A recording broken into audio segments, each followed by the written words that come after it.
आनन्दमानन्दकरं प्रसन्नं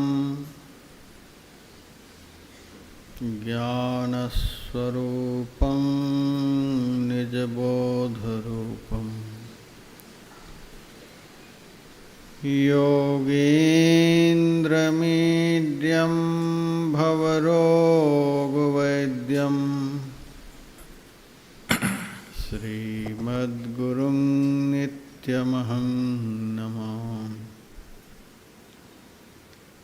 यस्याङ्घ्रिपङ्कजपरागपरप्रभावात् भूत्वा कृतिमतां श्रुतिमाचरामि तं सद्गुरुं सततसर्वसुखं सदग्र्यं वन्दे सदा विमलबोधघनं विचित्रम् वन्दो गुरुपदकञ्जकृपासिन्धुनररूपहरि महामोहतमपुञ्जजासुवचनरविकर्णिकर मेरा मुझ में कुछ नहीं जो कुछ है सब तोर तेरा तुझको सौंपते क्या लागेगा मोह।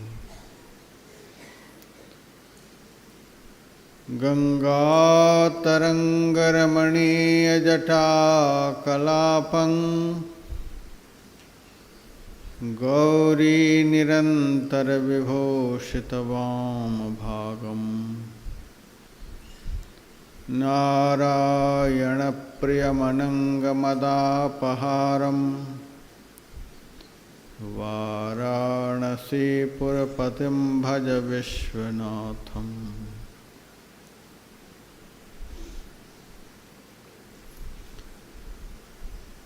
पवित्र ओंकारेश्वर क्षेत्र में आयोजित 10 दिवसीय ध्यान एवं सत्संग शिविर में भाग लिए हुए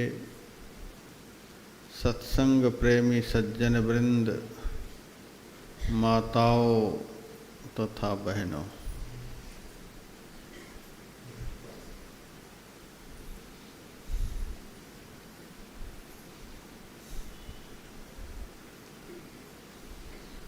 प्रतिदिन यहाँ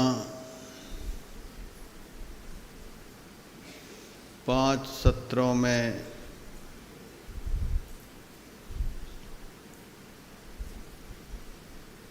पाँच घंटे ध्यानाभ्यास का कार्यक्रम चल रहा है।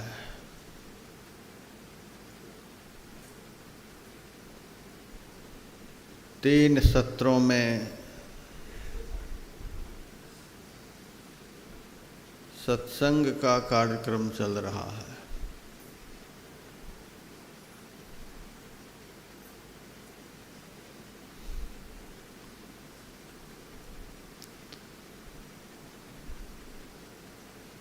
मुख्य रूप से यहाँ सब आकर ध्यान का ही अभ्यास कर रहे हैं।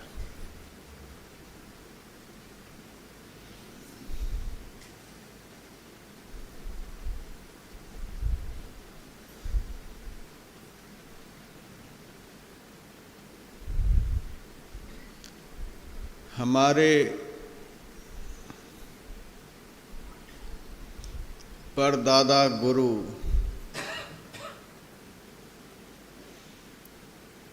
संत तुलसी साहब हुए।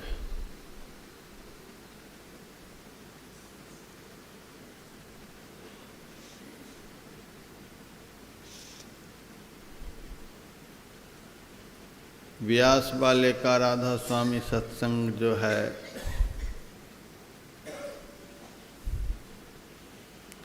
उस सत्संग का भी सूत्रधार संत तुलसी साहब ही हुए। उन्हीं के शिष्य थे शिवदयाल सिंह जी महाराज।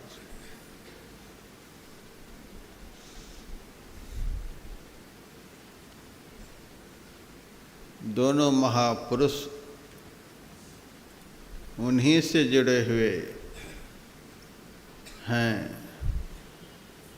हमारे दादा गुरु परम संत बाबा देवी साहब और राधा स्वामी मत के संस्थापक शिवदयाल सिंह जी महाराज। संत तुलसी साहब बड़े सिद्ध संत थे।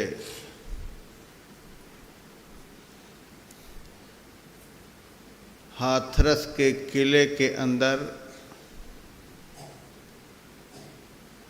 गुफा में छिप कर के ध्यान किया करते थे।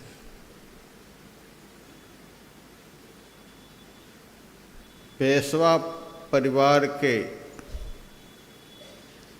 इकलौते राजकुमार थे।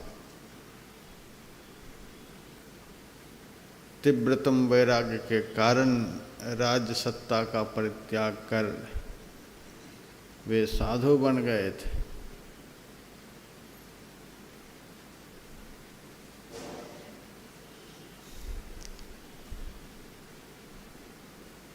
उनके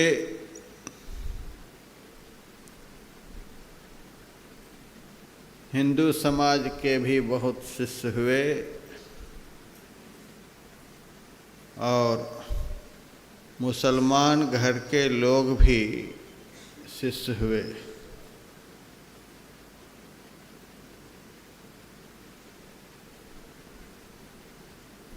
एक तकी नाम का मियाँ था जो उनके पास प्रतिदिन जाकर सत्संग किया करता था।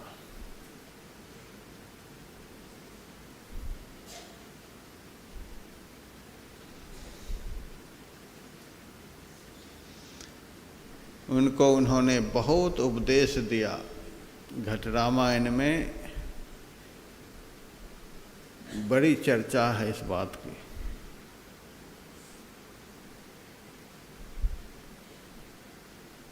उन उपदेश के क्रम में तकी मियाँ से संत तुलसी साहब ने एक दिन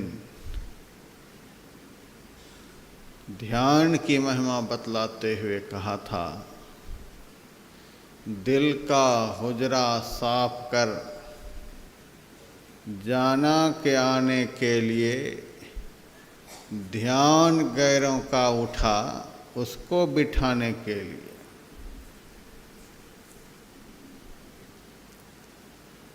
यहाँ भी कई एक बार इस पंक्ति पर चर्चा हो चुकी है। आज कुछ विशेष रूप से चर्चा करना चाहता हूँ। तकी मियाँ से संत तुलसी साहब कहते हैं, बहुत सारे अरबी, फारसी, उर्दू शब्द का प्रयोग हुआ है। दिल का हुजरा साफ कर जाना के आने के लिए। यहाँ दिल कहा गया है मन को।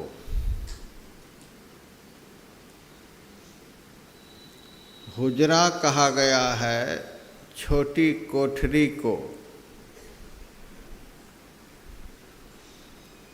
उस छोटी कोठरी में हमारा जन्म जन्म का किया हुआ कुकृत्य, जिसको पाप कहते हैं, भरा हुआ है।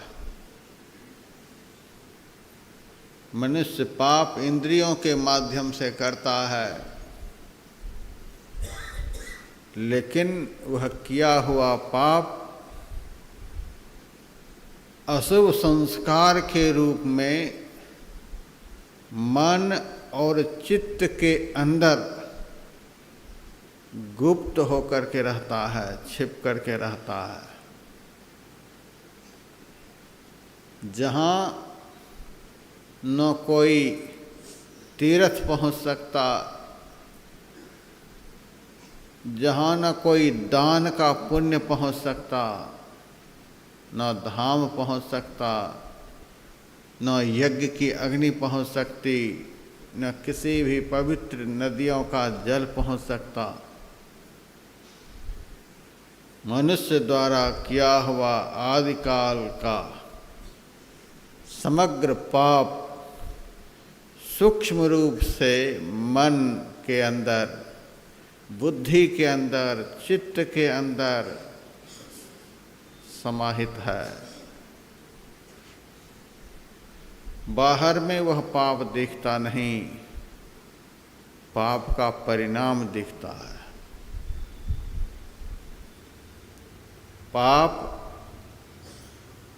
भीतर में है, उसका परिणाम बाहर में दिखलाई देता है।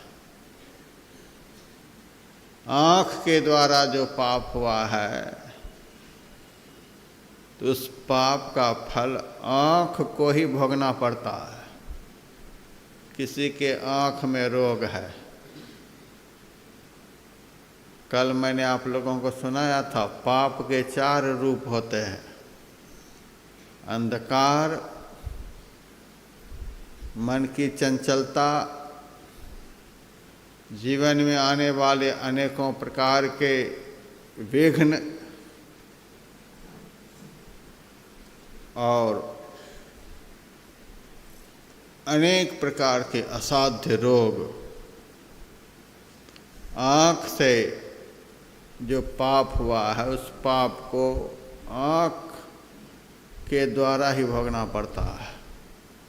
किसी के आँख में रोग है, आँख से पाप हुआ है। किसी के कान में रोग है,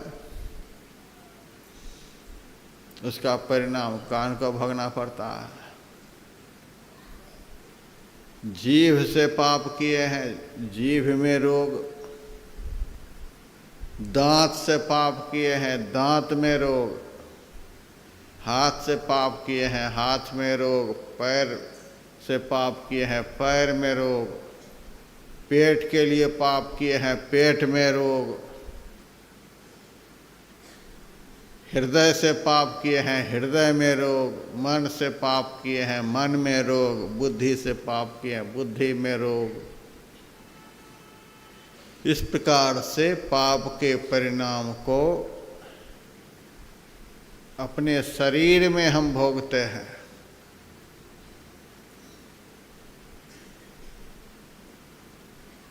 और कब से भोगते आ रहे हैं, कब तक भोगते रहेंगे, इसका भी कोई ठिकाना नहीं है।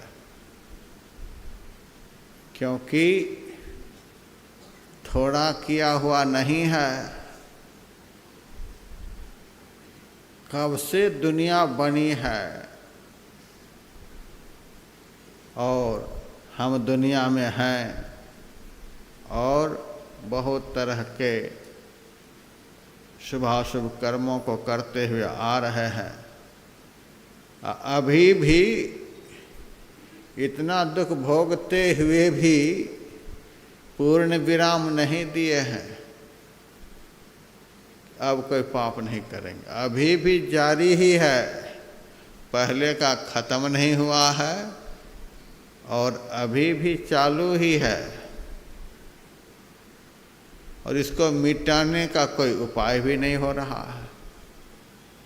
उपाय जैसे तैसे किसी के कहे सुने ढंग से लोग कर रहे हैं। जल से शरीर को धो रहे हैं, सोचते हैं इसी से पाप धुल जाएगा। कोई यज्ञ कर रहे हैं, कोई व्रत कर रहे हैं, कोई उपवास कर रहे हैं, कोई दान कर रहे हैं। तुलसीदास जी महाराज की वाणी में, तुलसीदास व्रत दान ज्ञान तप शुद्धि हेतु श्रुति गावे, राम चरण अनुराग नीर बिनु मल अति नाश न पावे। इन उपायों से पाप का शोधन नहीं होता है। मेरे पास पंजाब में एक सरदार आए। और मेरे से कहने लगे, महाराज मैं बहुत परेशान हूँ। क्यों परेशान है? मेरे से एक बड़ा भारी पाप हो गया। जब से वह पाप हुआ है तभी से मैं बहुत परेशान हूँ। मन बिल्कुल अशांत रहता है, बेचैन रहता हूँ। मैंने कहा, वह कौन सा पाप हुआ है? मेरे से साफ साफ बता दिया, महाराज मेरे से भ्रूण हत्या का पाप हुआ है। गर्भस्थ शिशु का हमने वध करा दिया था। जब से वह पाप हुआ है मैं बहुत परेशान हूँ। एक बार पाप तो हो जाए, वह परेशान करने के अलावा और कुछ करता ही नहीं है। दिन रात परेशान जो हम लोग हैं उसी पाप कर्म के कारण, और आगे भी परेशान ही रहेंगे। जब तक यह नष्ट नहीं होगा तब तक परेशान ही रहेंगे। मैं बहुत परेशान हूँ। मैंने कहा, कोई उपाय नहीं किया? अरे महाराज उपाय तो बहुत किया। ज्योतिषी के पास गए तो उन्होंने बहुत कुछ लिस्ट पकड़ाया। 13 मुर्गे लगेंगे, 20 बोतल शराब की लगेगी, ये लगेंगे वो लगेंगे, बहुत कुछ बताया। फिर हम इस पाप की शांति करा देंगे। पंडित जी के पास गए, वो भी बहुत लिस्ट दिया, यह करेंगे वह करेंगे, इतने जप करेंगे, इतने वो करेंगे, फिर शांत करा देंगे। लंबा लंबा लिस्ट देख करके सरदार घबरा जाता था।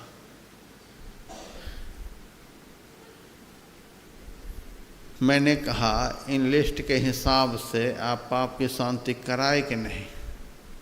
अरे महाराज हम नहीं कराए।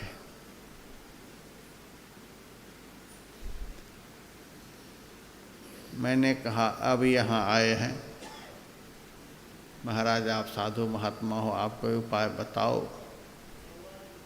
मैंने कहा, मेरा लिस्ट तो सबसे तगड़ा होगा।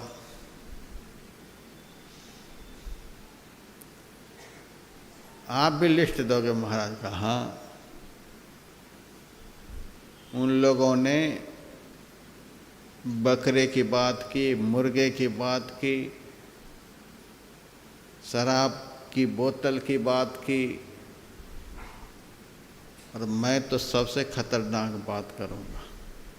कहा, वह क्या? मैंने कहा, तुम्हारे पाप को तो मैं शांत कर दूंगा, लेकिन हमारी कुटिया में तुम्हें आना पड़ेगा। तो ठीक है, ठीक है, सो बात नहीं, लेकिन आना पड़ेगा किस तरह से वह सुन लो। अपने ही हाथ से अपने सिर को काटकर उस सिर के ऊपर पैर रखकर हमारी कुटिया में आना पड़ेगा, तब मैं उपाय बताऊंगा। अरे महाराज आप तो सबसे तगड़े जल्लाद ठहरे। इस तरह से पाप का नाश कैसे होगा? हम ही नहीं रहेंगे तो फिर पाप शांत हुआ कि नहीं हुआ हमें कैसे पता चलेगा? मैंने कहा, तो समझा नहीं। कबीर साहब की वाणी में है, यह तो घर है प्रेम का, खाला का घर नाही, शीश उतारे भुई धरे, सो बैठे घर माही। कहते हैं माँ की बहन को,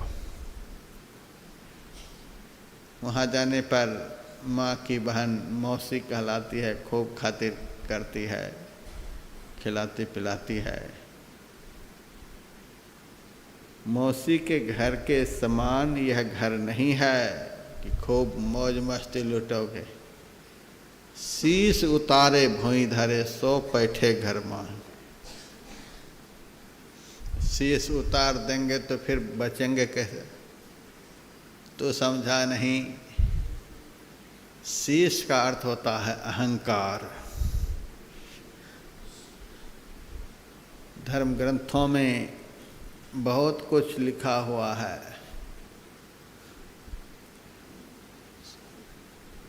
हमारे अंदर में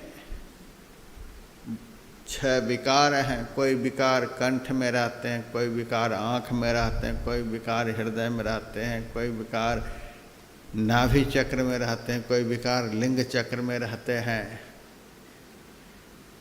और 6 विकारों में मद, अभिमान, अहंकार, यह विकार जो है सबके मस्तिष्क में रहता है। शीश, सिर पर।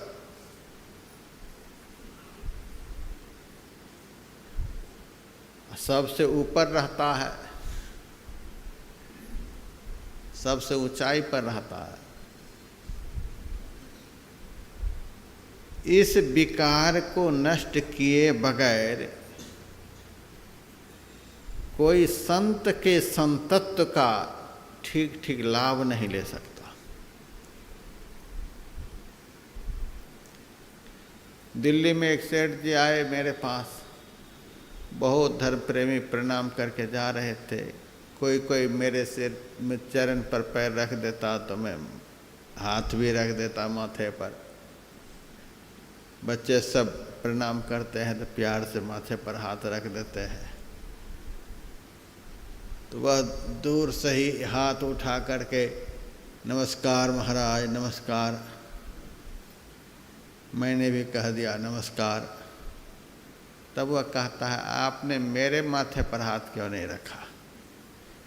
मैंने कहा इतना ऊंचा है कि मेरा हाथ ही नहीं पहुंचेगा।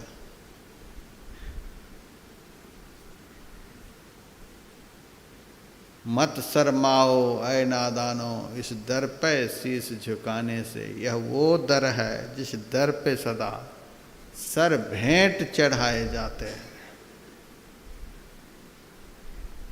अहंकारी झुक नहीं सकता। झुके बगैर अहंकार नष्ट हो नहीं सकता और रहता है माथे पर।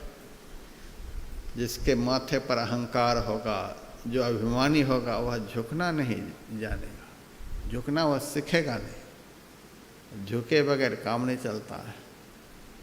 महाभारत की लड़ाई शुरू होने वाली थी। आमने सामने योद्धा खड़े थे।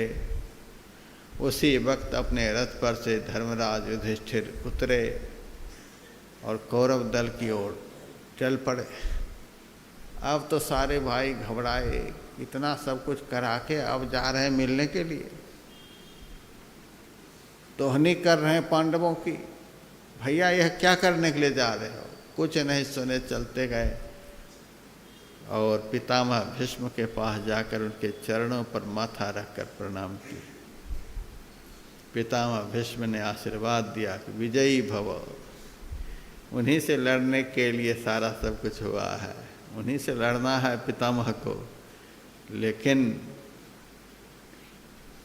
अहंकारहीन व्यक्ति को देखते ही महापुरुष इतने द्रवीभूत हो जाते हैं का विजयी भव। अब बगल में ही दुर्योधन था, अनर्थ हो गया। यह आशीर्वाद मुझे मिलना चाहिए था, लेकिन युधिष्ठिर को मिल गया। पितामह भीष्म ने कहा, अभी यदि तू मेरे पास आकर इस तरह से मुझे प्रणाम नहीं किया होता तो तू अवश्य आज लड़ाई के मैदान में समाप्त हो जाता, तुम्हारी हार हो जाती। जा युद्ध में विजयी हो। वहाँ से आगे बढ़े, द्रोणाचार्य के पास गए, उनके भी चरणों पर माथा रखकर नमन किया। द्रोणाचार्य ने भी कहा विजयी भव। कृपाचार्य ने भी कहा विजयी भव। जितने श्रेष्ठ श्रेष्ठ पुरुष थे जिनसे लड़ पाना महाभारत में महाकठिन था, उन सबको प्रणाम किया। सबसे आशीर्वाद की पोटली बांध करके आए। द्रोणाचार्य ने कहा आज यदि तू प्रणाम नहीं किया होता तुम्हारी हार अवश्य होती। हार भी जीत में बदल देने वाला यदि कोई सद्गुण है वह महापुरुषों का सम्मान करना। महापुरुषों को सम्मान करने से ये अभिमान, ये अहंकार नष्ट होते हैं। कोई उपाय नहीं है। किसी के माथे पर बहुत बड़ा बोझ है, उस बोझ से लदा हुआ है, तो माथा हल्का कैसे होगा? सिर को झुका दीजिए, बोझ अपने गिर जाएगा। संत के चरण पर मस्तक रख दीजिए, जन्म जन्म के पाप का बोझ जो अहंकार के रूप में है वह समाप्त हो जाएगा। यही एक उपाय है। अभिवादनशीलस्य नित्यं वृद्धोपसेविनः चत्वारि तस्य वर्धन्ते आयुर्विद्या यशो बलम। अपने से श्रेष्ठ पुरुषों के चरणों पर माथा रखने से मनु भगवान मनुस्मृति में कहते हैं आयु, विद्या, यश और बल, ये 4 सद्गुण बढ़ते हैं। भगवान बुद्ध ने भी अपने शिष्यों से कहा था अभिवादनशीलस्य नित्यम बद्धोपसेविनः चत्तारि धम्मा बढ़न्ते आयुवन्नं सुखम वसी। आयु, सुंदरता, सुख और यश, ये 4 बढ़ते हैं। मैंने कहा शीश उतारे भुई धरे का मतलब यह नहीं कि गर्दन काट दो। अभिमान, अहंकार को मिटा करके फिर साधु संत की शरण में आओ। सब उपाय है यहाँ पर। हमने तो धर्म ग्रंथों में पढ़ा है जहाँ भगवान का भी दिमाग काम नहीं करता, वहाँ संत का दिमाग काम करता है।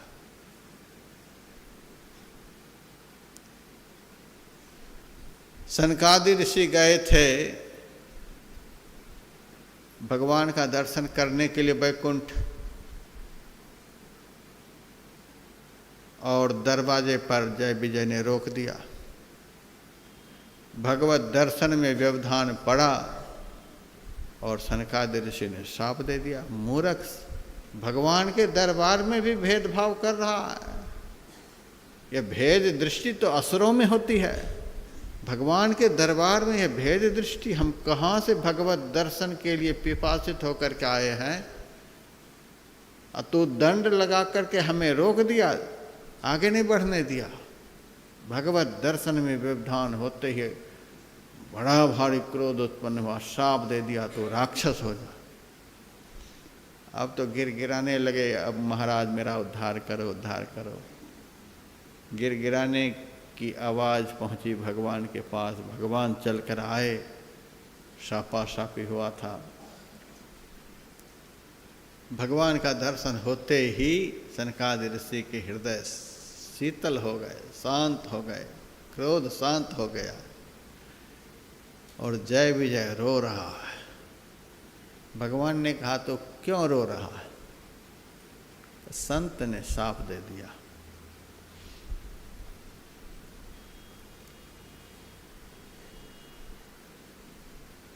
अब मेरा आप उद्धार करें। भगवान ने कहा संत के शाप से मैं उद्धार करूं? एक बार तूने मेरे पास आने से लक्ष्मी को भी और लक्ष्मी ने तुमको शाप दे दिया था तू राक्षस हो जा। लक्ष्मी के शाप से तो मैंने तुमको बचा लिया, लेकिन संत के शाप से बचाने की ताकत मुझ में नहीं है। अब तो राक्षस बनना ही पड़ेगा। अब संत के ही चरणों को पकड़ो तो कोई उपाय है, मेरे पास कोई उपाय नहीं है। अब भगवान के पास उपाय नहीं है, कि संत के ही चरणों को पकड़ो, वहीं सब उपाय है। जहाँ सब फेल हो जाते हैं वहाँ संत उपाय बतला करके पास करा देते हैं। संत का ऐसा दरबार होता है। संत के चरण को पकड़ लिया, संत खुश हो गए। संत ने कहा भगवान आप क्षमा कर दो।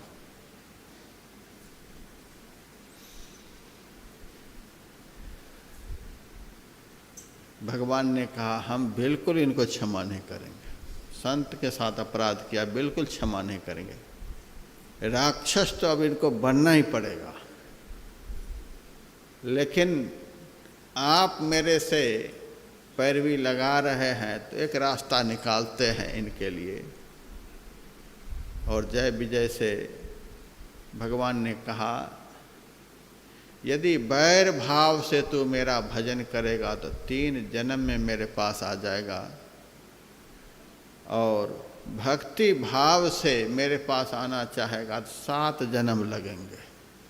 अब तू बता किस तरह से मेरे पास आना चाहता है।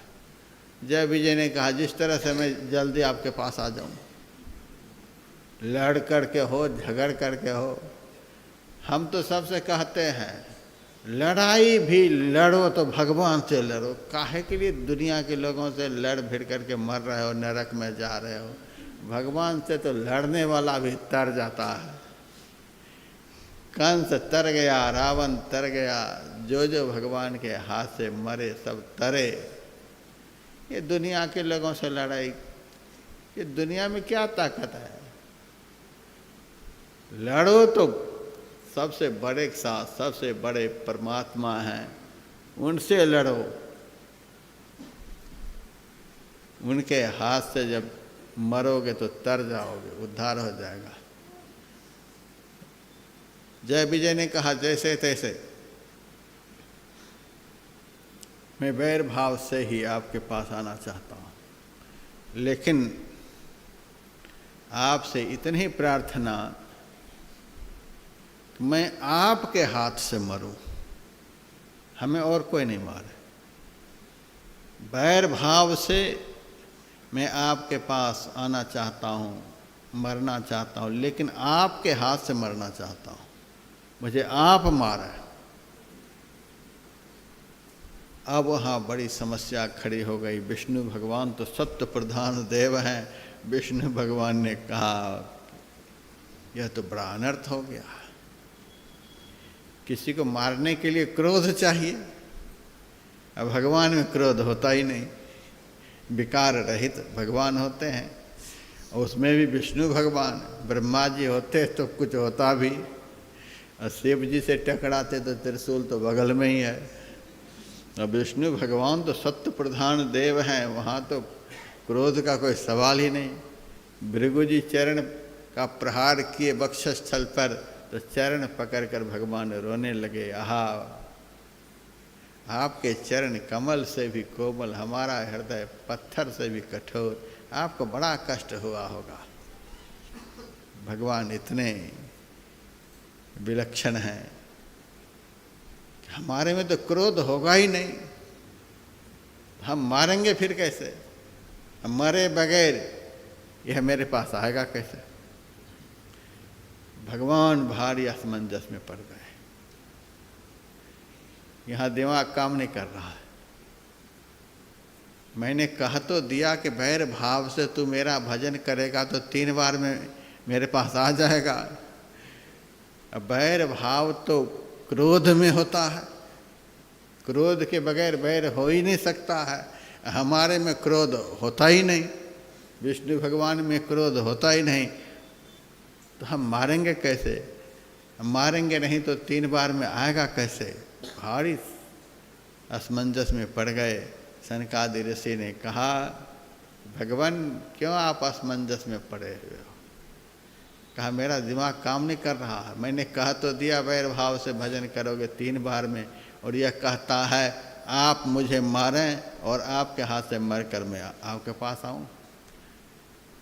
मैं वचनबद्ध हो गया, अब हमारे में क्रोध होगा नहीं तो हम मारेंगे कैसे? मरे बगैर मेरे पास आएगा कैसे? सनकादि ऋषि ने कहा आप असमंजस में नहीं पड़ें,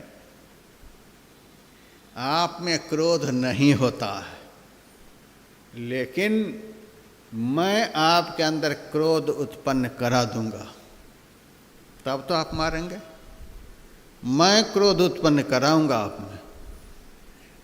आप कैसे उत्पन्न कराएंगे? भगवान आपको कितनी भी कोई गाली दे आपके ऊपर कितना भी कोई प्रहार करे, आपके अंदर क्रोध हो नहीं सकता है।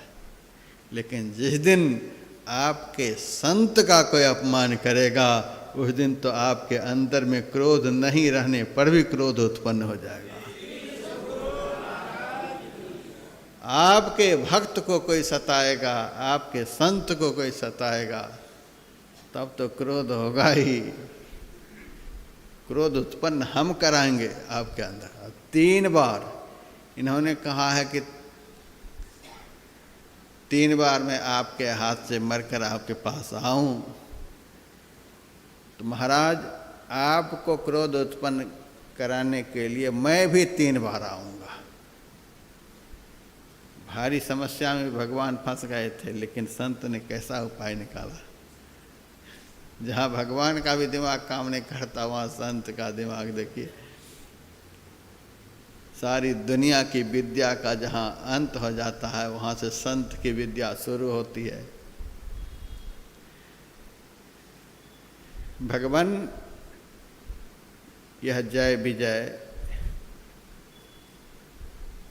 जब असुर योनि में जाएगा, तब इसका पहला अवतार हिरण्यकश्यपु और हिरण्याक्ष के रूप में होगा।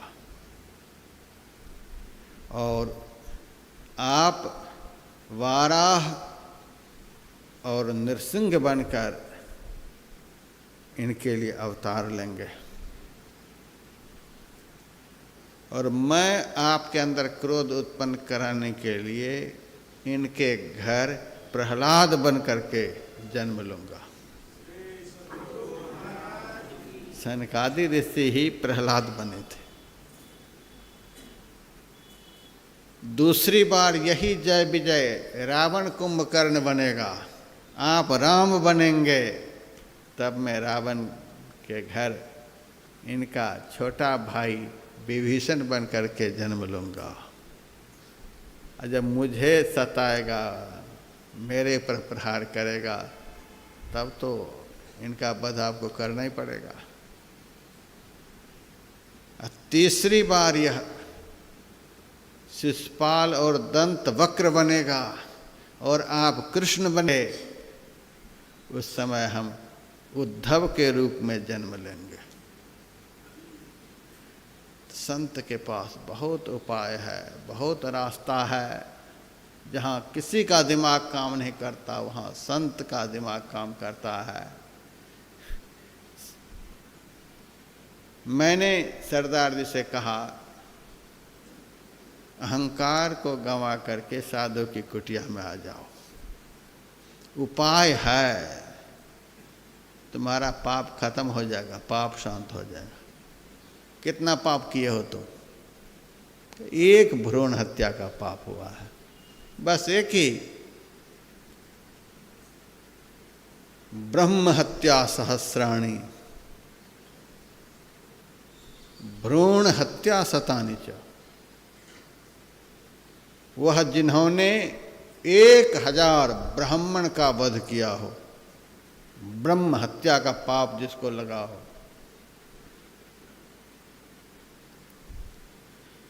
अब भ्रूण हत्या शतानि च, 10 ब्रह्म हत्या के बराबर एक भ्रूण हत्या का पाप होता है। भ्रूण हत्या शतानि च। और 100 भ्रूण हत्या का पाप किसी को लगा हो, इतना पाप। तुमसे तो एक ही भ्रूण हत्या का पाप हुआ है। ब्रह्म हत्या सहस्राणी भ्रूण हत्या शतानि च। ये सब समाप्त हो जाएंगे। कैसे? मैंने बताया, एतानि ध्यान योगस्य दहत्यग्निरिवेन्धनम्। ध्यान योग के द्वारा जिस तरह से अग्नि ईंधन को जला करके भस्म कर देती है, उसी तरह से वैसे ही ध्यान योग अनेक ब्रह्म हत्या, अनेक भ्रूण हत्या आदि के पाप को जला करके भस्म कर देता है। ऐसा यह कार्यक्रम है। यह श्लोक किनके मुंह से निकला है? ब्रह्म हत्या सहस्राणी भ्रूण हत्या शतानि च एतानि ध्यान योगस्य दहत्यग्निर्विन्दनम। उत्तर गीता में भगवान कृष्ण का वचन है। भगवान की बात पर भरोसा है आप लोगों को? हमारी बात पर भरोसा रखें चाहे नहीं रखें, भगवान पर भी भरोसा नहीं रखेंगे तब किसके ऊपर आप भरोसा रखेंगे? भगवान श्री कृष्ण ने अर्जुन से कहा सर्वधर्मान परित्यज्य मामेकं शरणं व्रज। तो सभी धर्मों को छोड़कर मेरी शरण में आ जा, मैं तुझे सभी पापों से मुक्त कर दूंगा, तो चिंता मत कर। भरोसा दिया। और सबरी से भी भगवान ने कहा भक्ति का 9वां अंग है मम भरोसा ही हर सन दीना। एकमात्र मेरा भरोसा रखना, भगवान पर भरोसा।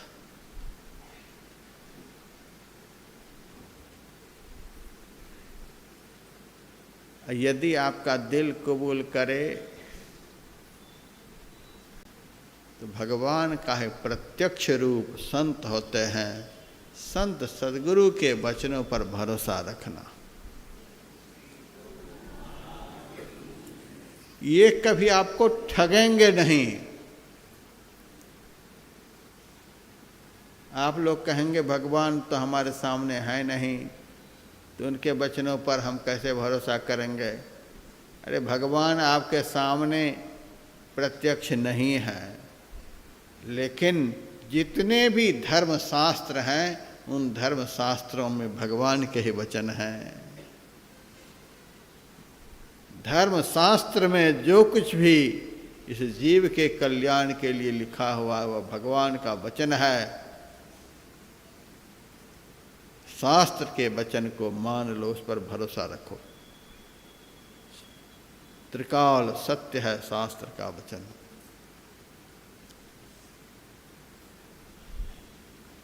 और प्रत्यक्ष में संत सदगुरु हैं। ये सबसे आसान रहेंगे। शास्त्र को समझने के लिए तो बहुत बौद्धिक बल चाहिए। सबसे आसान ढंग है अपने कल्याण के लिए संत सदगुरु के वचन पर भरोसा। सूरदास जी महाराज 1.25 लाख पद्यों की रचना की है।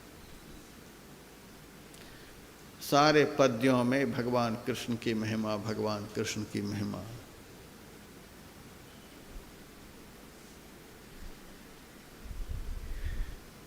किसी भक्त ने सूरदास जी से कहा जिन गुरु की कृपा से आपके अंदर इतना बड़ा ज्ञान हुआ, इतना ज्ञान आपने पाया, उस गुरु के विषय में तो आपने कुछ लिखा ही नहीं, केवल भगवान के विषय में लिखा। सूरदास जी महाराज ने कहा गुरु की महिमा इस मुंह से गाने का मेरे पास सामर्थ्य ही नहीं है। भगवान की महिमा तो मैं गा सकता हूँ, बहुत मात्रा में गा सकता हूँ, लेकिन गुरु की महिमा गाने का सामर्थ्य मेरे पास नहीं, इसीलिए मैं गा नहीं पाया। अरे कुछ तो गाते, लोगों को बात समझ में आती कि सूरदास जी महाराज भी गुरु के विषय में कुछ कहा है। बहुत आग्रह करने पर, बहुत रोते धोते हुए, हे गुरुदेव हम आपकी महिमा का गायन नहीं कर सकते, मेरी वाणी में ताकत नहीं आप के विषय में कुछ कह सकते। सदगुरु की महिमा अनंत, अनंत किया उपकार, लोचन अनंत उघारिया, अनंत दिखावनिहार। आपके अनंत गुण का वर्णन मेरे से नहीं हो सकता। फिर भी गुरु महिमा को प्रकट करने के लिए एक पद में तो उन्होंने कहा भरोसो दृढ़ इन चरणन केरो। यहाँ आकर के सूरदास जी ने अपना दिल खोल दिया। भरोसो दृढ़ इन चरणन केरो, एकमात्र सदगुरु के चरण का ही दृढ़ भरोसा है। भरोसो दृढ़ इन चरणन केरो, श्री वल्लभ नख चंद्र छटा बिच, सब जग माही अंधेरो। वल्लभाचार्य के शिष्य थे सूरदास। वल्लभाचार्य के चरण नख में जो प्रकाश है, उस प्रकाश के सामने सारा संसार अंधकारमय है। श्री वल्लभ नख चंद्र छटा बिच, सब जग माही अंधेरो। साधन और नाहिया कलि में जासों होय निबेरो, सूरदास प्रभु द्विविध आंधरो, बिना मोल के चेरो। भरोसो दृढ़ इन चरणन केरो। हे प्रभु, हम तो दोनों तरह से अंधे हैं, बाह्य आंख से भी अंधे और अंदर की आंख से भी अंधे। सूरदास प्रभु द्विविध आंधरो, लेकिन कुछ भी हैं तो बिना मोल के चेरो। बिना मूल्य का मैं आपका सेवक हूँ। बहुत सेवक तो कुछ चाहना रख कर के सेवा करते हैं। हम आपके उस सेवक में से हैं जो सेवक केवल आपका प्यार चाहता है और आपसे कुछ भी नहीं चाहता है। बिना मोल के चेरो, भरोसो दृढ़ इन चरणन केरो।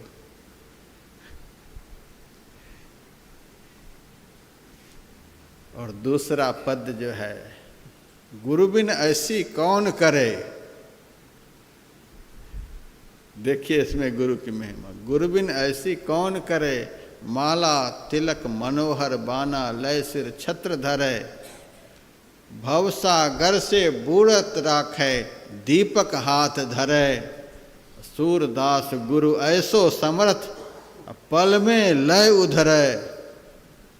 गुरु बिन ऐसी कौन करे, एक क्षण में उद्धार करने वाले इस सृष्टि में कौन हो सकते हैं। तो उनके पास सब उपाय है। ब्रह्म हत्या सहस्राणि, भ्रूण हत्या शतानि च, एतानि ध्यान योगस्य दहत्यग्निर्विंधनम। ध्यान करने से अंदर में वह अग्नि प्रकट होती है, जिस अग्नि के प्रकट होते ही सहस्र ब्रह्म हत्या, सैकड़ों भ्रूण हत्या का पाप तत्काल भस्म हो जाता है। हाँ, ध्यान वह हो जिस ध्यान में अग्नि प्रकट हो। अग्नि से तात्पर्य प्रकाश। यथार्थ में वह ध्यान जिस ध्यान के करने से अंतःकरण प्रकाशित हो। आँख बंद हो, मुंह बंद हो, घंटों बैठे हुए हैं, शरीर बैठा हुआ है, मन दुनिया में घूम रहा है, ये अलग मुद्दा है। जिस ध्यान से अंदर में ब्रह्माग्नि प्रकट हो, वह ध्यान। पाप रहने नहीं पाएगा, पाप स्वाहा हो जाएगा, भस्म हो जाएगा।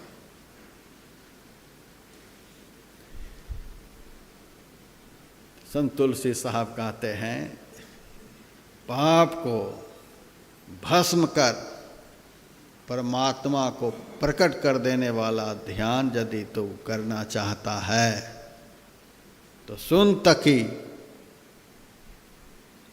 दिल का हुजरा साफ कर।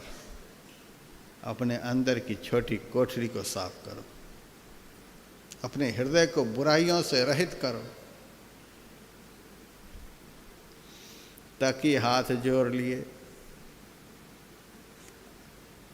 आप कहते हो सब पाप को साफ करो।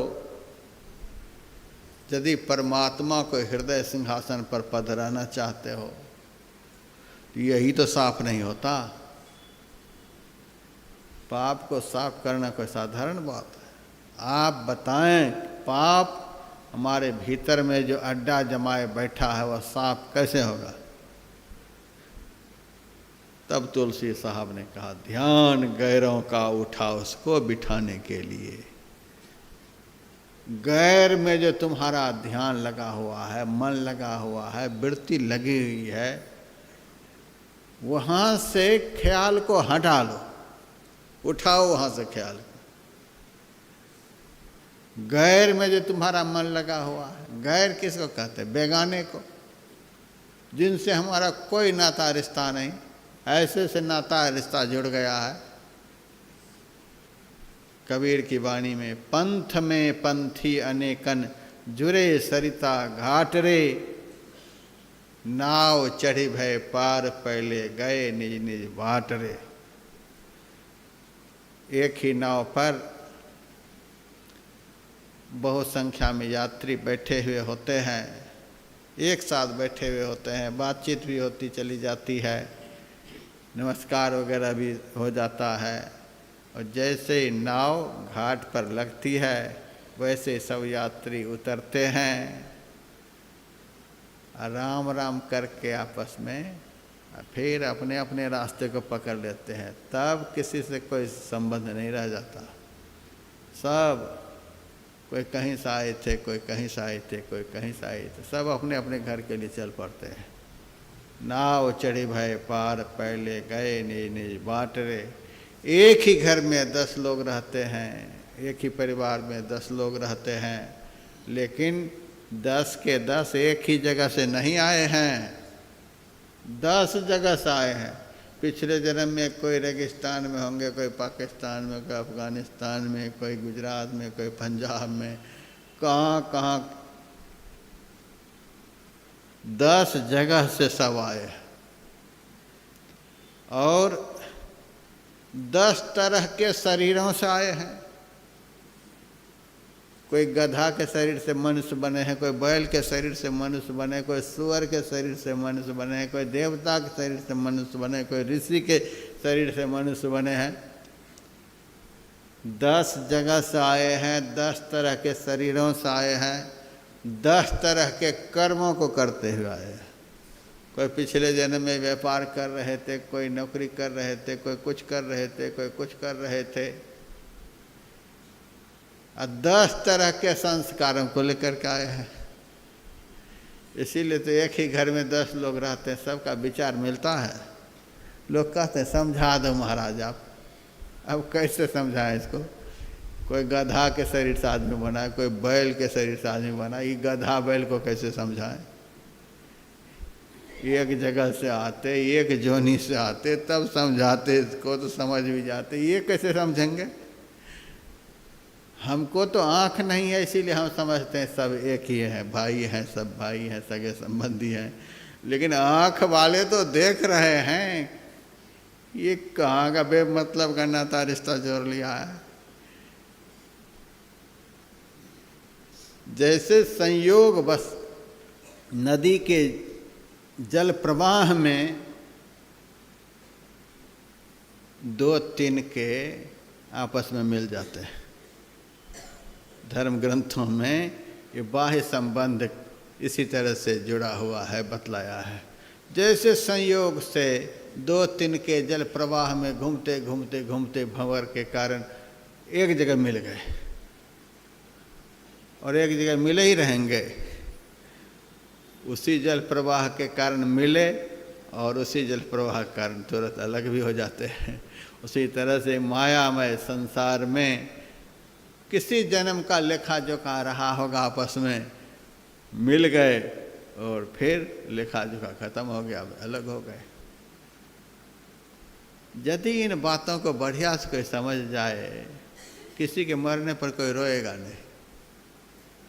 ये तो मिलन विचरण ऐसे होता है, बिना तालमेल का संबंध है। ये कहाँ कहाँ से आए, किस किस जोनि से आए, कौन कौन से कर्मों करते आए, कोई संबंध है? ये कोई संबंध है?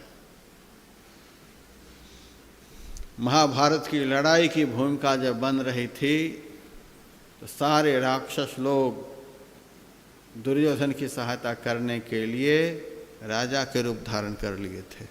महाभारत में लिखा हुआ है कौन राक्षस किस रूप में आया हुआ था, महाभारत में लिखा हुआ है। दुशासन कौन था, कर्ण कौन था, वो कौन था, वो कौन था। पिछले जन्म में दुर्योधन का पक्षधर जितने भी थे सब राक्षस थे। कौन राक्षस कौन राजा बने थे सब लिखा हुआ है। और पांडवों की सहायता करने के लिए सब देवता लोग आए हुए थे। कौन देवता पांडव के पक्ष में किस राजा के रूप में आए थे यह भी लिखा हुआ है। अभिमन्यु कौन था? चंद्रमा का बेटा बुध था। ब्रह्मा जी गए चंद्रमा के पास, पांडवों की सहायता करने के लिए तुम्हें अपना बेटा देना पड़ेगा। चंद्रमा ने कहा मेरा एक ही बेटा है और बड़ा प्यारा है, इसको हम कैसे आपको दे देंगे? कहा देना तो पड़ेगा ही। धर्म का युद्ध होने वाला है, धर्म की सहायता के लिए तुम देवता होकर के सहायता नहीं करोगे, बेटा को देना पड़ेगा। भगवान ने एक ही बेटा, बड़ा प्यारा है, कैसे दूं? मन नहीं करता देने का। कहा देना तो पड़ेगा ही। ठीक है दे देंगे, लेकिन ज़्यादा दिनों तक इसके बिना हम रह नहीं सकते, मात्र 16 साल के लिए देंगे। चंद्रमा ने कहा था मात्र 16 साल के लिए इसको देंगे। ब्रह्मा जी ने कहा 16 साल में यह क्या करेगा? उस समय तो यह बालक ही रहेगा। चंद्रमा ने कहा समस्त कौरव पांडव दल में सब मिलकर के जो नहीं कर पाएगा वह यह 16 साल में करके दिखला देगा। एक ही दिन के युद्ध में कौरव दल के 1/4 वीर और महारथियों को समाप्त कर दिया था अभिमन्यु ने। इतना बड़ा बलवान था।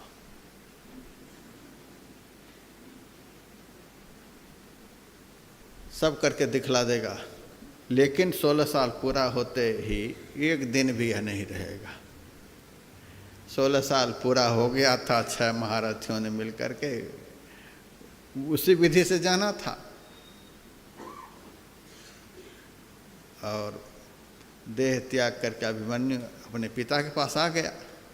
अब रोना धोना पांडवों में शुरू। इतना बड़ा वीर, इतना सुंदर, सब कुछ भगवान कृष्ण समझा रहे हैं, समझ जाओ ये दुनिया का आना जाना ऐसे ही जाता सही, ध्रुवो मृत्यु ध्रुवं जन्म मृत्यु सच्चा। बहुत कुछ समझाया लेकिन समझने के लिए राजी नहीं।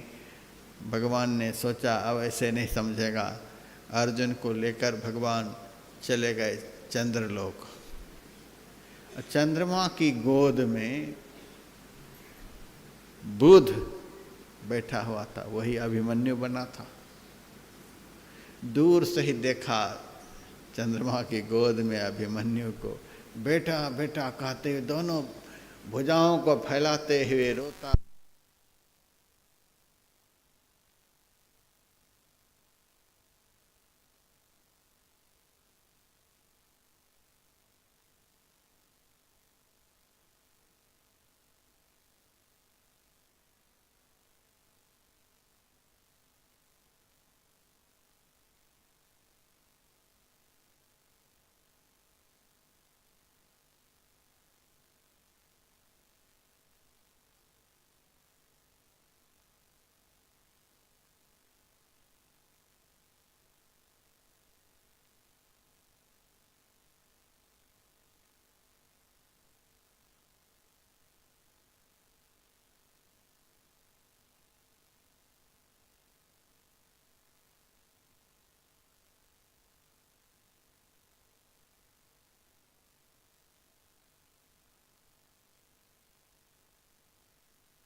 दोनों भुजाओं को फैलाकर रोता हुआ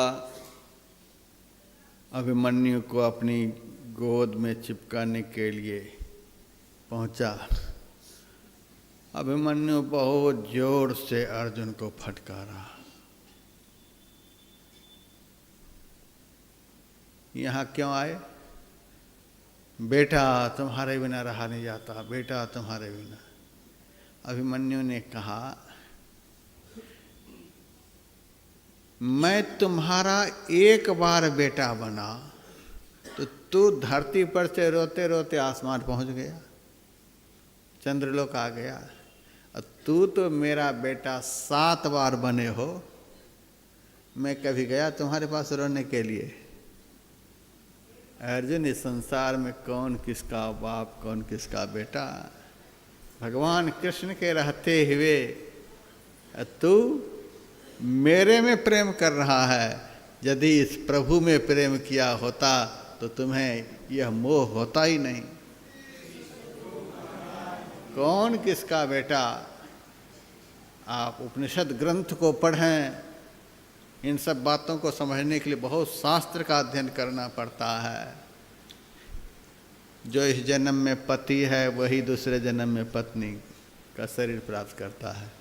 बड़ा भाई छोटा भाई बन जाता है, बाप बेटा बन जाता है, बेटा बाप बन जाता है, चाचा भतीजा, मामा भांजा, भांजा मामा, ऐसे उलट फेर चलते हुए संसार चलता है।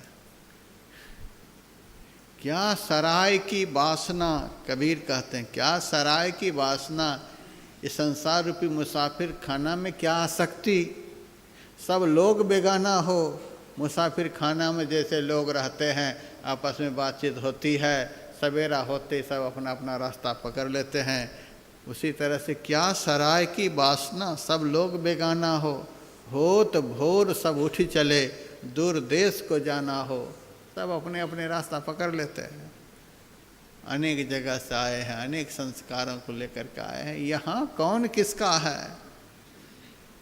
इन बातों को समझना चाहिए। रोना धोना तो उसी समय समाप्त हो जाएगा, जैसे यह पता चल जाएगा कि पिछले इनसे हमारा कोई नाता रिश्ता नहीं है, पीछे का कोई नाता रिश्ता नहीं, और यहाँ से जाने के बाद भी आगे कोई नाता रिश्ता नहीं। बाप मर कर गया, आज तक फोन किया, पत्र लिखा, बेटा ही यदि आगे निकल गया तो कभी बाप से कोई हिसाब किताब लिया?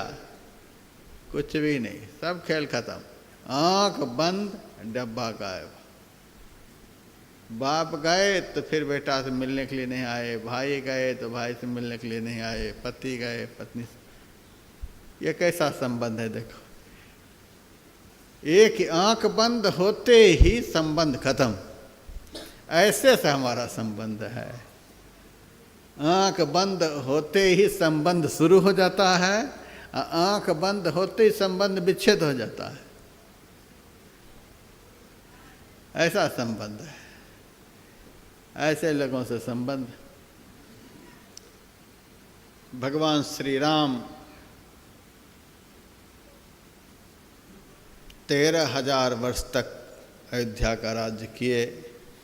राज्य करने के बाद ब्रह्मादि देवताओं के कहने पर कि प्रभु, जिस कार्य के लिए आपने अवतार लिया था वह कार्य आपके द्वारा संपन्न हुआ, अब आप अपने धाम को पधारें।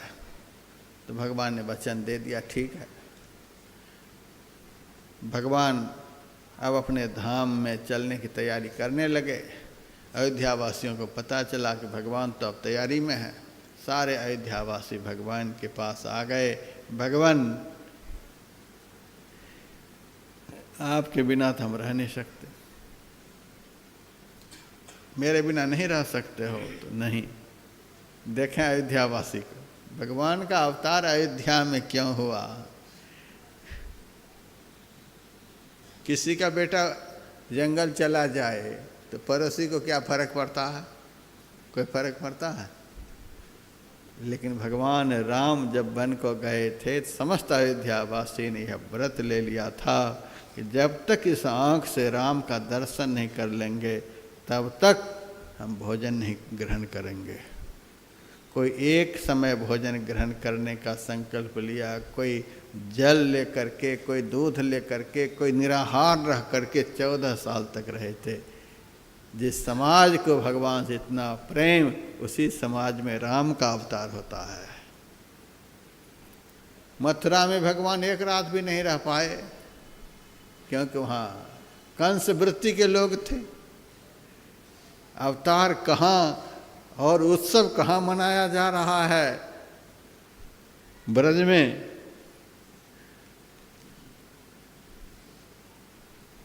और आज जब भगवान यहाँ से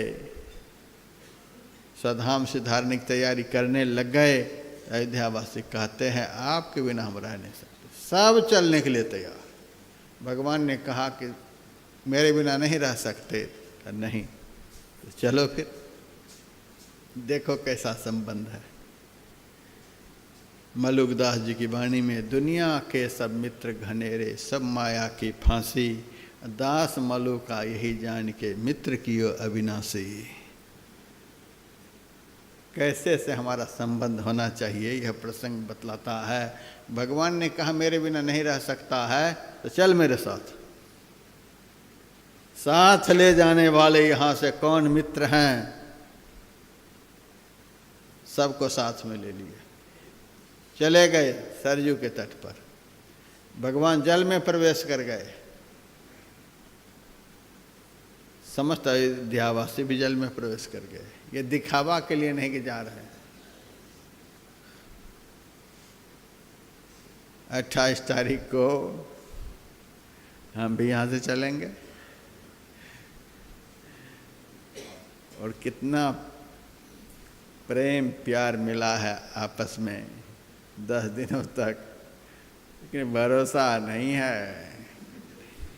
1-2 भी मेरे साथ चलेंगे। गए निज निज बाट रे।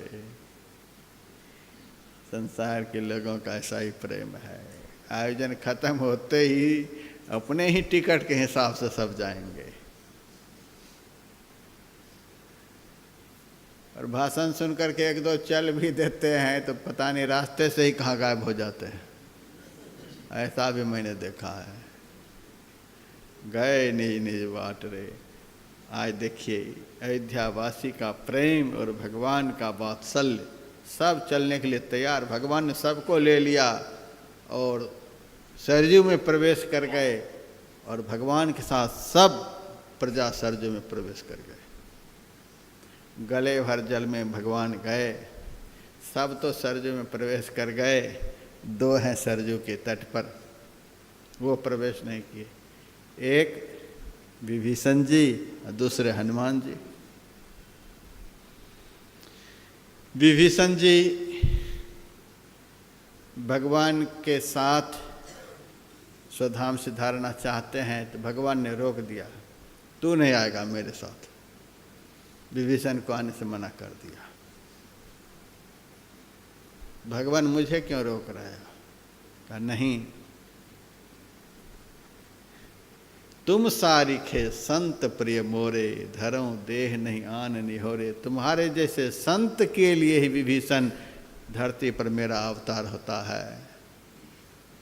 हम अपने धाम में चले भी जाएंगे तो भी यह संसार रहेगा, लेकिन जिस दिन इस धरती पर से मेरा संत चला जाएगा उस दिन संसार नहीं रहेगा।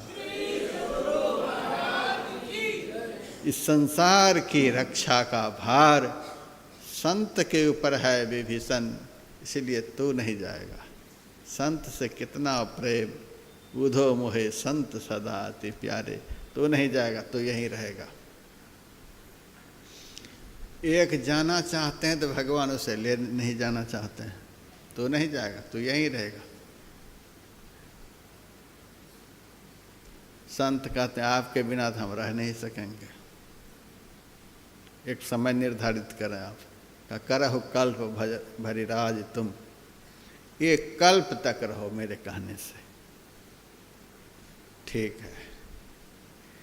विभीषण जी जाना चाहते हैं तो साथ में ले नहीं जाना चाहते हैं।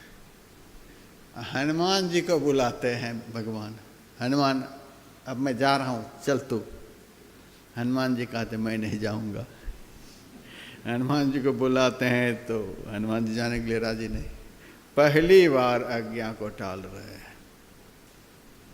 हनुमान जी के समस्त जीवन चरित्र में यही पहला दिन है जो आज आज्ञा को टाल रहे हैं।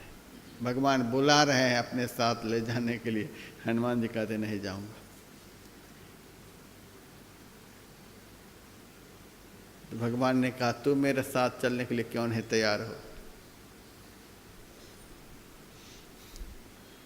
हनुमान जी ने कहा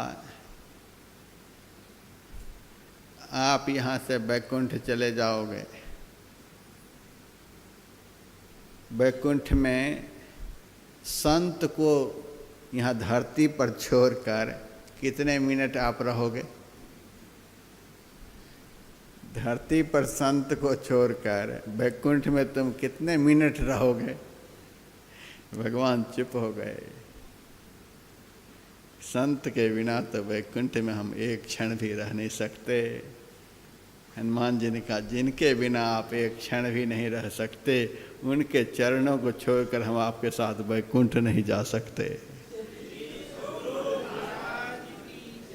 जब तक इस धरती पर संत रहेंगे तब तक इनके चरणों को छोड़कर हम कहाँ जाने वाले।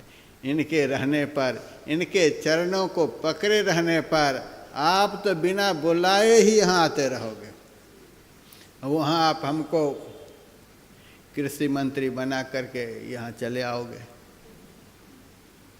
हम आपको ढूंढते रहेंगे बैकुंठ में, आप वहाँ रहोगे नहीं।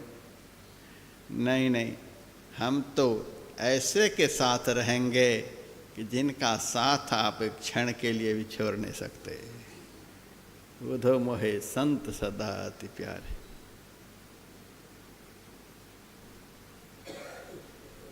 जब तक यह धरती रहेगी, जब तक इस धरती पर संत रहेंगे, जब तक संत के मुंह से भगवान आपकी कथा निकलती रहेगी, तब तक आपका यह हनुमान आपकी कथा का प्रचार करता रहेगा।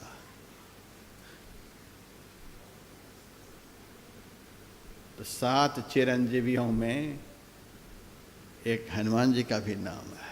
हनुमान जी जो रहे हैं संत के लिए, भगवान की कथा के प्रचार प्रसार के लिए।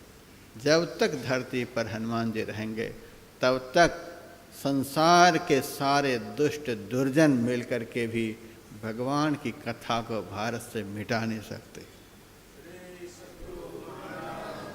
बहुत प्रयास सबने किया, लेकिन भगवान की कथा हनुमान जी के रहते किस में ताकत है कोई मिटा दे। तो मेरे कहने का अभिप्राय, अपने साथ ले जाने वाले संबंधी कौन है? प्रजा सहित रघुवंश मणि पुनि गवने निज धाम। सारी प्रजाओं को अपने साथ ले जाने वाले कौन संबंधी हैं? राम के मनुष्य तो थे नहीं, भगवान थे। भगवान को छोड़कर इस जीव को अपने साथ लगाने वाले कौन हैं? कोई संबंधी हैं? कोई नहीं। संसार में जो भी संबंध है वह शरीर तक ही सीमित है, और भगवान और भक्त का जो संबंध है वह आत्मा परमात्मा का संबंध है। यह शाश्वत संबंध है, यह संबंध कभी समाप्त होता ही नहीं। 2 ही संबंध शाश्वत है, स्थिर है। पहला आत्मा और परमात्मा का संबंध, दोनों सदैव एक साथ है। दोनों सदैव एक साथ, कभी साथ छोड़ने वाले नहीं। यह शाश्वत संबंध है आत्मा परमात्मा का। असली संबंधी ये दोनों हैं। और दूसरा, सच्चा सद्गुरु और सच्चा शिष्य। सच्चा सद्गुरु और सच्चा शिष्य का भी संबंध किसी काल में समाप्त नहीं होता है। न सद्गुरु कभी मरते हैं, न शिष्य कभी मरता है। शरीर मर जाए लेकिन दोनों की आत्मा सदैव एक साथ रहती है। राजस्थान में संत दादू दयाल जी महाराज हुए, और उनकी सेवा में एक सेवक रहते थे, जग्गा साहब।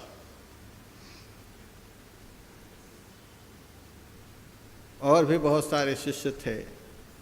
आश्रम की सेवा यह थी कि प्रतिदिन एक सेवक गांव से सूत की भिक्षा लेकर के आते थे, और उसी सूत से कपड़े बीने जाते थे।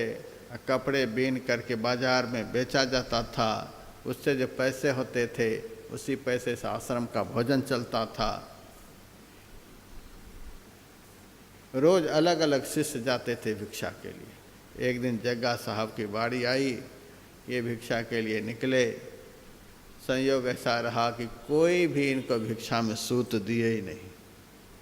अब इनके मन में हुआ मेरे कारण ही आज सब भूखे रहेंगे, अब क्या करें, बिना चमत्कार के नमस्कार नहीं। जग्गा साहब बोलने लगे, दो माई सूत लो माई पूत। इस प्रकार की घोषणा जब किए तब एक बंध्या माई सूत का गट्ठर लेकर के बाहर निकली। ये लो महाराज, गट्ठर पकड़ लिए। ऐसे भी पुत्र नहीं है। देखते हैं इस साधु की वाणी में कितनी ताकत है। सूत लेकर चले गए। सारे गुरु भाई बड़े खुश हुए। जग्गा तो कमाल कर दिया, इतनी सूत तो आज तक कोई नहीं लाया था, गट्ठर भर के लाया है। खूब बढ़िया से कपड़े बीने, बाजार में बेच कर खूब बढ़िया भंडारा उस दिन हुआ। दादू दयाल जी ने कहा, अरे जग्गा इतनी सूत तू कहाँ से ले आया, किसने दिया तुमको? कहा एक माई ने दिया। दादू दयाल जी ध्यान लगा करके देखते वो माई कौन है। अरे पागल, वो माई तो बंध्या है, 7 जन्म में भी उनको पुत्र नहीं होना है। तूने कह दिया कि दो माई सूत लो माई पूत। वो तो बंध्या है।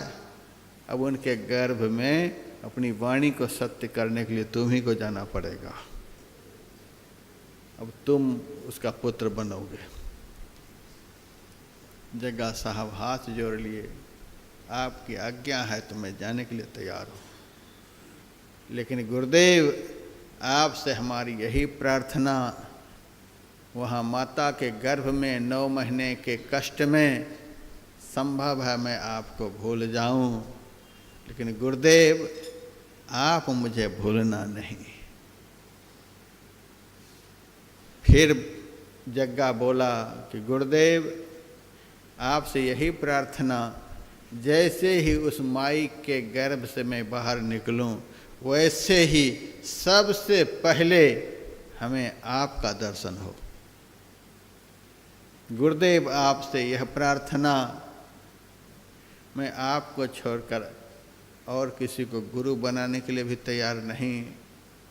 मेरा जन्म हो तो जन्म दिन देखने के लिए आप आएंगे और गुरु दीक्षा भी हमें आप ही अगले जन्म में बताएंगे। दादू दयाल जी का आशीर्वाद मिला। जग्गा साहब उस माई के गर्भ में गए, समय पर गर्भ से बाहर निकले। निकलते ही संत को कितनी याद रहती है। जैसे प्रसव हुआ वैसे दादू दयाल जी महाराज कमंडल लेकर माई के दरवाजे पर पहुंच गए। प्रसव पीड़ा खत्म भी नहीं हुई थी और एक साधु दरवाजे पर खड़े हैं। उस माई के मन में हुआ, यह वही संत हैं जिस संत की कृपा से हमें बालक हुआ। उन्हें यह पता नहीं वे संत तो मेरे पेट से पैदा लिए हैं। भागी भागी गई, संत के चरण पर माथा रख करके प्रणाम करती है, अंदर ले आती है और जिस शिशु का जन्म हुआ था उस शिशु को संत की गोद में रख देती है। आपकी कृपा से हुआ है। बालक का पहला दर्शन अपने गुरु का हुआ। वह बालक देखने बड़ा सुंदर था। माई कहती है, आए हो महाराज, इस बालक का नामकरण संस्कार भी आप ही करके जाओ। दादू दयाल जी महाराज ने कहा, अच्छा इस बालक का नाम मैं रखता हूँ। यह बालक देखने में बड़ा सुंदर है इसलिए इसका नाम सुंदर दास होगा। पहला जन्म में जो जग्गा साहब, वही दूसरे जन्म में सुंदर दास हुए।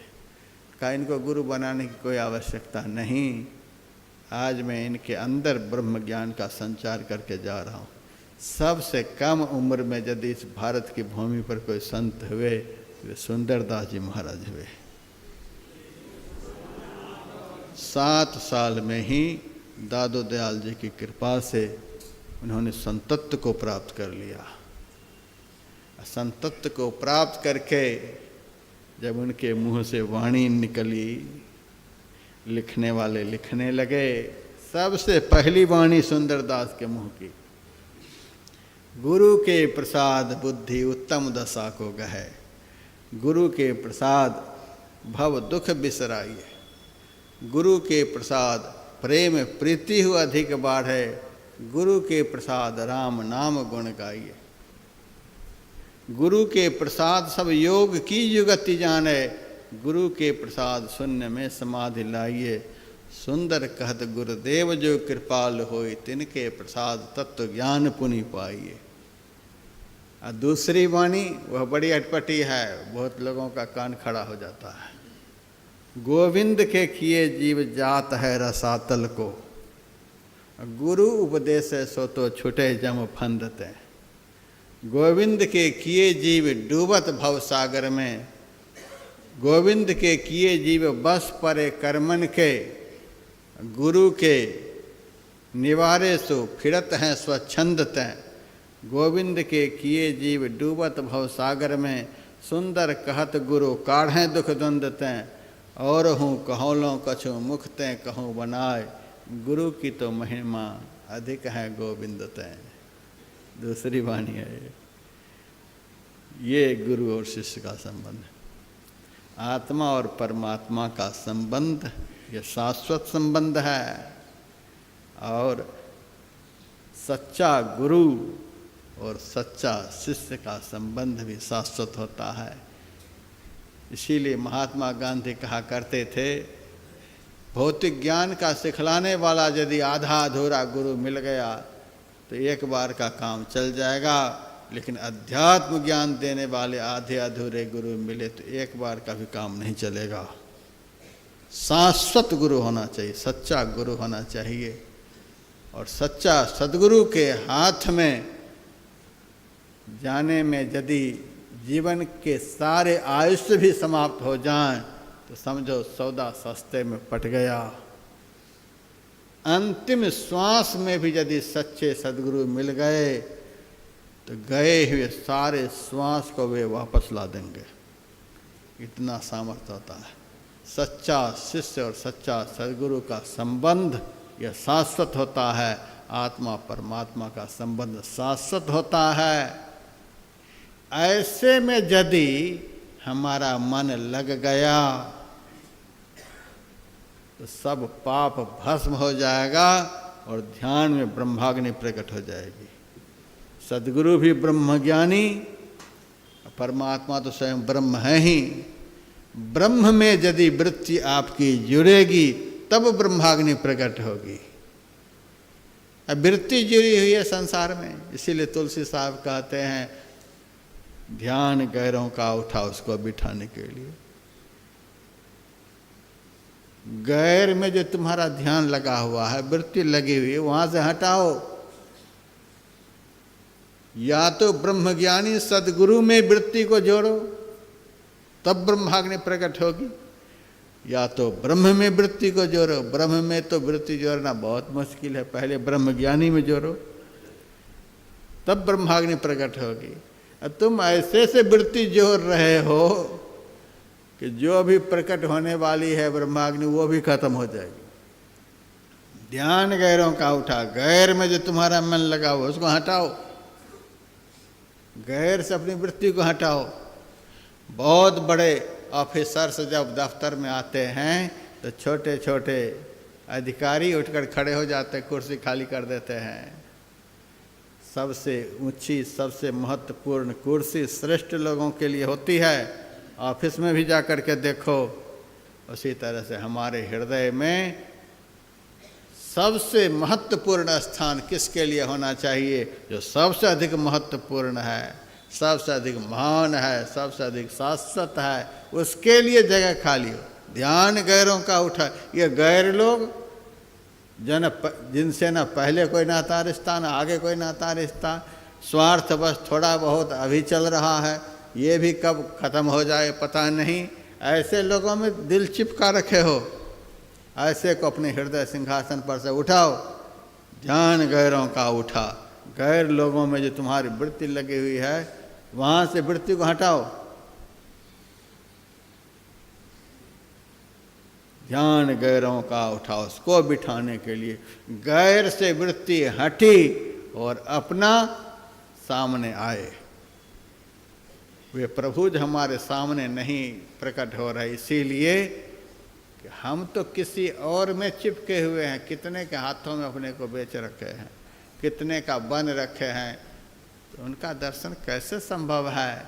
उनका दर्शन करने के लिए तो ध्यान गैरों का उठा। कैसे वृत्ति हटेगी? प्रवचन सुन लिया और वृत्ति हट जाएगी? इस तरह से वृत्ति संसार के वस्तुओं और व्यक्तियों में चिपकी हुई है, इसको हटाने के लिए बहुत परिश्रम करना पड़ता है, जन्मों लग जाते हैं। लेकिन हम क्या कह सकते, आप पहली बार शुरू किए हैं। बहुत लंबा सफ़र करते हुए आप लोग इस रास्ते पर चलते आ रहे हैं। इसीलिए ओंकारेश्वर क्षेत्र में इस आयोजन में भाग लिए हैं। ये मान करके कैसे हम चलें कि हमारा पहला ही जन्म है, हम पहली बार ही शिविर में भाग लिए हैं। ये तो अनंत काल का सफ़र है। बहुत सफ़र करते हुए यहाँ आए हैं और किस तरह से संसार के वस्तुओं और व्यक्तियों की चिपकाहट कमज़ोर होगी, ख़त्म होगी, यह सब 2-3 सत्रों में हम बताएंगे।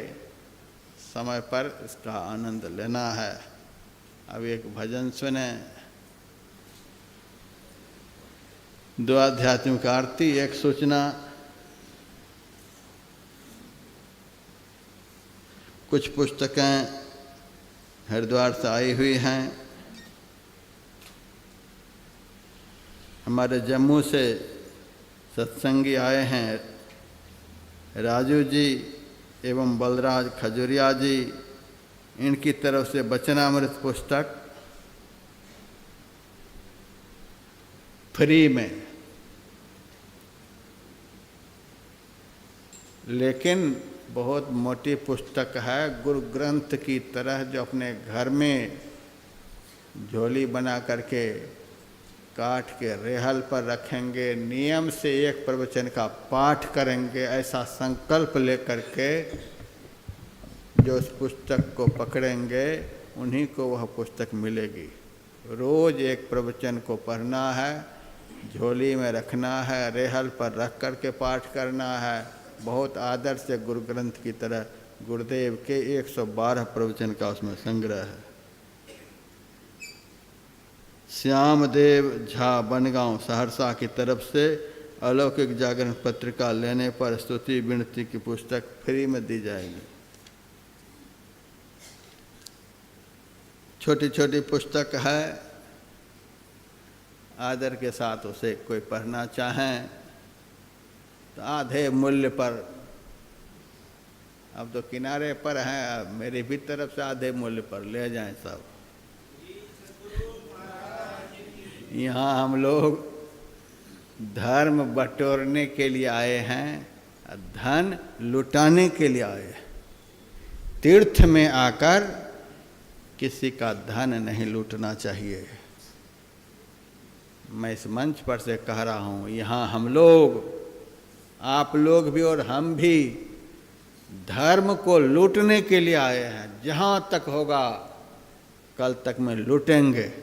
धर्म को लूटने के लिए आए हैं और धन को लुटाने के लिए आए हैं।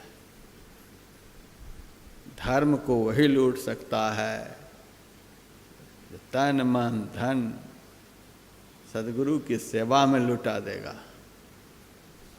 इसीलिए अब मेरी तरफ से आधी आधी मूल्य दे करके जितनी छोटी छोटी पुस्तकें हैं सब ले जाइए। आप लोग फ्री वाले फ्री में ले जाइए, जैसे मन करे। अब भजन सुने। जय गुरुदेव।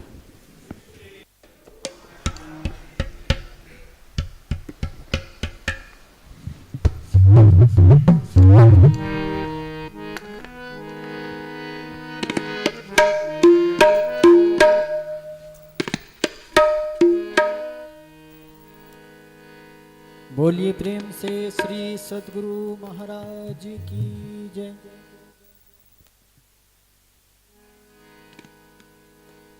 गुरु के जैसा नहीं कोई दरबार है, गुरु के जैसा नहीं कोई दरबार है। जो भी आए यहाँ होता भव पार है, जो भी आए यहाँ होता भव पार। गुरु के जैसा नहीं कोई दरबार है, गुरु के जैसा नहीं कोई दरबार है। जो भी आए यहाँ होता भव पार है, जो भी आए यहाँ होता भव पार है।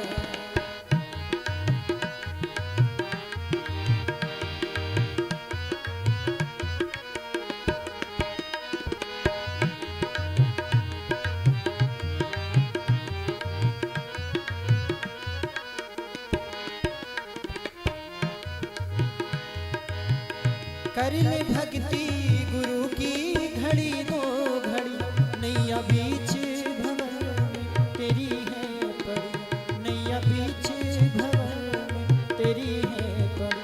कर ले भक्ति गुरु की घड़ी दो घड़ी, नैया बीच भंवर में तेरी है पड़ी। नाम जप ले अगर जाना उस पार है, नाम जप ले अगर जाना उस पार है। जो भी आए यहाँ होता भव पार है, जो भी आए यहाँ होता भव पार है। गुरु के जैसा नहीं कोई दरबार है, गुरु के जैसा नहीं कोई दरबार है। जो भी आए यहाँ होता भव पार है।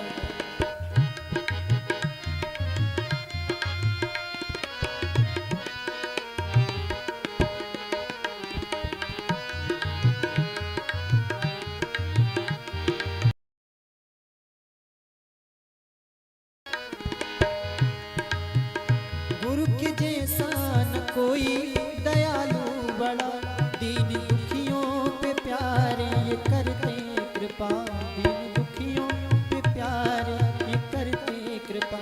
गुरु के जैसा न कोई दयालु बड़ा, दीन दुखियों पे प्यारे ये करते कृपा, दीन दुखियों पे प्यारे ये करते कृपा।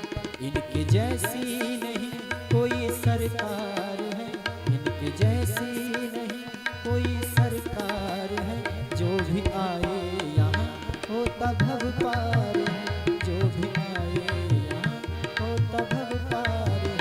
गुरु के जैसा नहीं कोई दरबार है, गुरु के जैसा नहीं कोई दरबार है। जो भी आए यहाँ होता भव पार।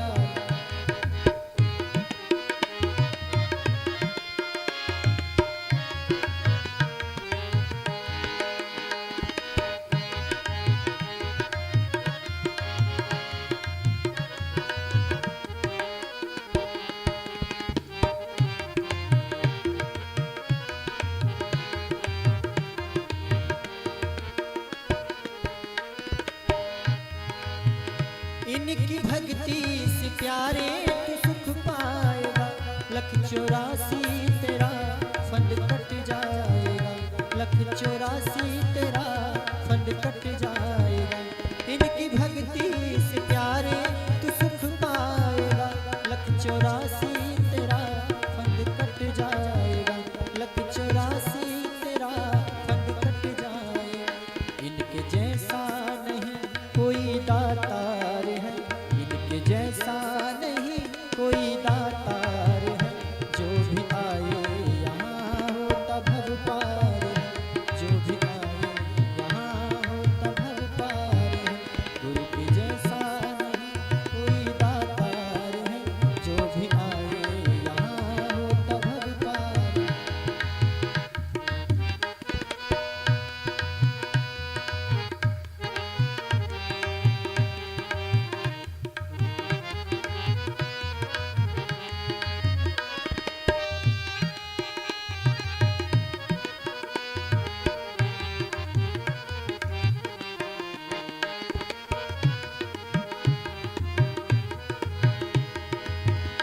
हो सके जितनी सेवा तू करते रहो, नाम गुरु का ही प्यारे तू जपते रहो। हो सके जितनी सेवा तू करते रहो, नाम गुरु का ही प्यारे तू जपते रहो, नाम गुरु का भी प्यारे तू जपते रहो। गुरु का नाम ही बस एक आधार है, नाम गुरु का ही बस एक आधार है। जो भी आए यहाँ होता भगवान है, जो भी आए यहाँ होता भगवान है। गुरु के जैसा नहीं कोई दरबार है, गुरु के जैसा नहीं कोई दरबार है। जो भी आए यहाँ होता भगवान है, जो भी आए यहाँ होता भगवान है, जो भी आए यहाँ होता भगवान है। बोलिए प्रेम से श्री सतगुरु महाराज की जय। आरती संग सतगुरु के की जय। अंतर जोत होत लख लीजय। पांच तत्व तन अग्नि जराई। दीपक चास प्रकाश करी जय। गगन थाल रवि शशि फल फूला। मूल कपूर कलश धर दीजय। अक्षत नभ तारे मुक्ताहल। पोहप माल हिय हार गुही। श्वेत पान मिष्टान मिठाई। चंदन धूप दीप सब चीजय। झलक झांझ मन मीन मजीरा। मधुर मधुर ध्वनि मृदंग सुनी जय। सर्व सुगंध उरी चले आकाशा। मधुकर कमल केली धुनि धीजय। निर्मल ज्योत जरत घट माही। देखत दृष्टि दोष सब छीजय। अधर धार अमृत बही आवे। सतमत द्वार अमर रस भीज। पी पी होय सुरत मत वाली। चढ़ी चढ़ी उमगे अमीरस रीझय। कोट भान छवि तेज उजाली। अलख पार लखीला गीजय। छिन छिन सूरत अधर पर राखे। गुरु प्रसाद अगम रस पीजय। दमकत करक करक गुरु धामा। उलटिया लल तुलसी तन तीजय। आरती तन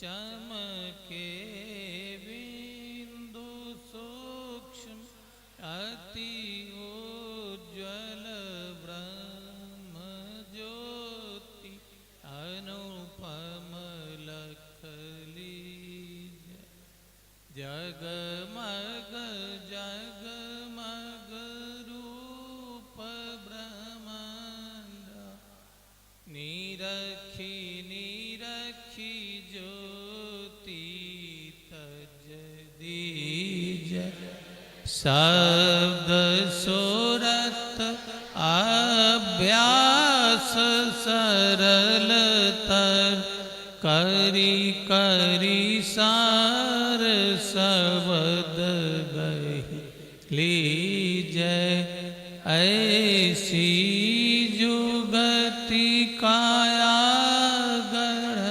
त्यागी भव भ्रम भेद सकल मल छीजय भव खंडन आरती यह निर्मल करी में ही अमृत रस पीजय आरती तन मन दीर में की जय दृष्टि युगल कर सन्मुख दीजय।